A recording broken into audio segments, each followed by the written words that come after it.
Assalamualaikum warahmatullahi wabarakatuh.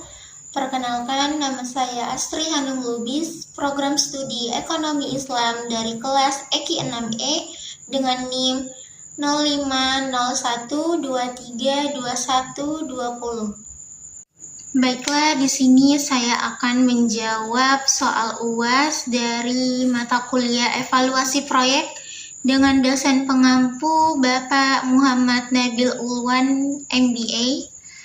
Baik, soal pertama itu evaluasi proyek merupakan bagian penting dalam manajemen proyek. Jelaskan definisi evaluasi proyek dan analisis peran serta pentingnya evaluasi pada 3 tahapan utama, yaitu pra-pelaksanaan atau sebelum proyek dimulai, pelaksanaan saat proyek dijalankan, dan pasca pelaksanaan setelah proyek selesai. Bagaimana evaluasi pada setiap tahap dapat membantu meningkatkan efektivitas, efisiensi, dan keberhasilan proyek. Berikan contoh yang relevan. Oke, baik. Jadi di sini saya akan menjawab pertanyaan pertama. Jadi kalau ditanya apa itu evaluasi proyek, simpelnya itu gini. Evaluasi proyek itu proses buat ngecek apakah proyek kita sudah berjalan sesuai dengan rencana, tujuan, anggaran, dan target yang ditetapkan dari awal. Jadi sebenarnya bukan cuma buat nyari kesalahan, tapi lebih ke alat bantu buat ambil keputusan. Kayak lanjut, revisi, atau malah di stop proyeknya.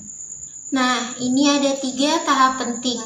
Yang pertama, pra-perencanaan. Maksudnya pra-pelaksanaan. Ini sebelum proyek mulai jalan, biasanya di sini itu dilakukan studi kelayakan kayak ngecek apakah proyeknya secara teknis, dana, sama pasarnya itu masuk akal atau enggak.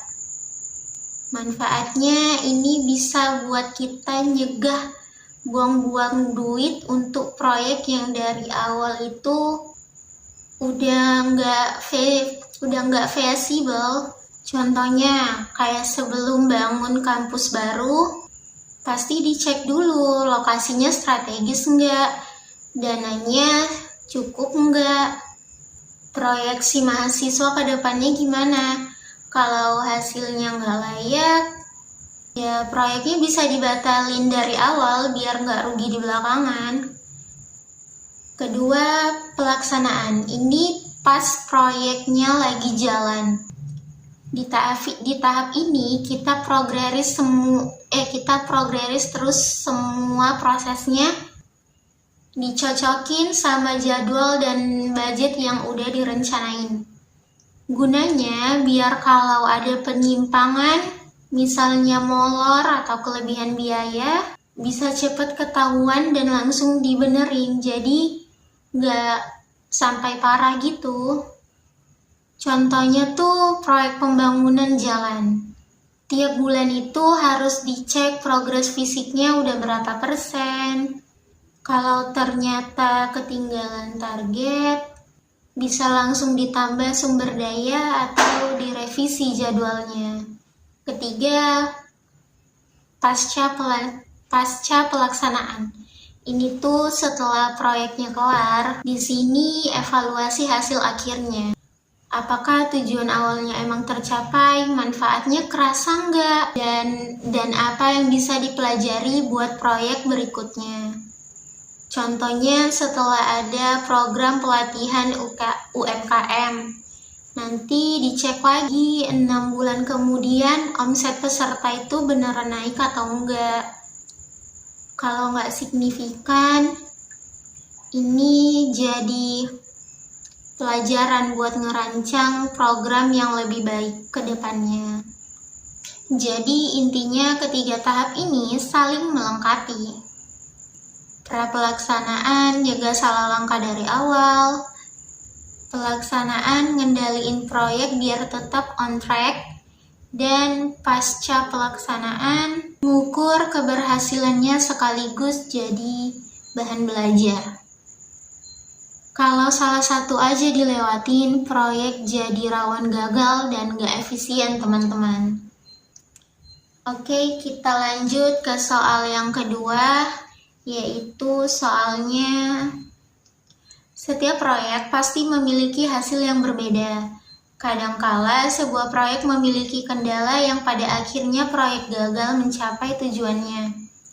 Maka faktor apa saja yang menjadi penyebab kegagalan proyek tersebut dan berikan salah satu contoh kegagalan proyek yang kamu ketahui.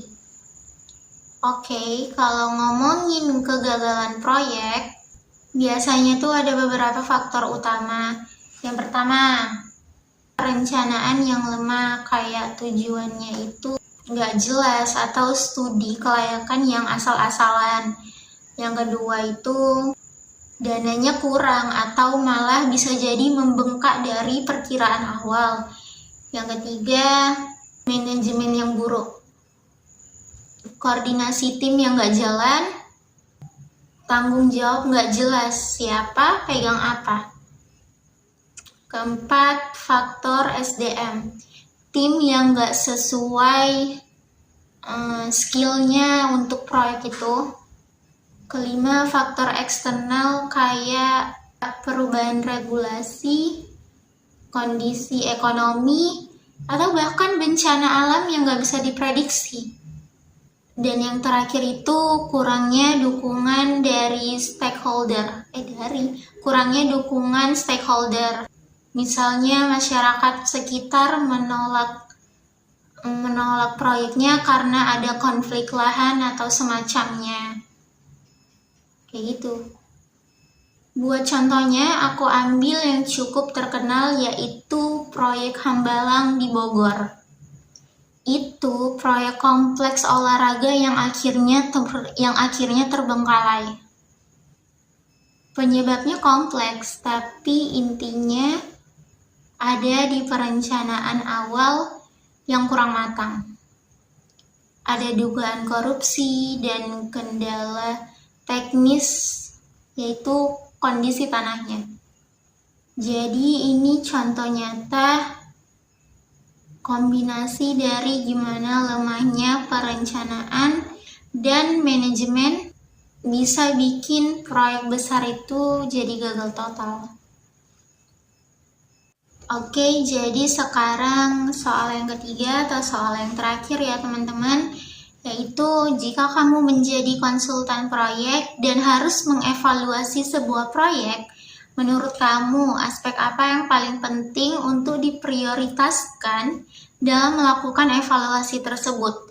Berikan alasan kenapa aspek yang kamu pilih dianggap berpengaruh besar atau krusial terhadap keberhasilan proyek kamu.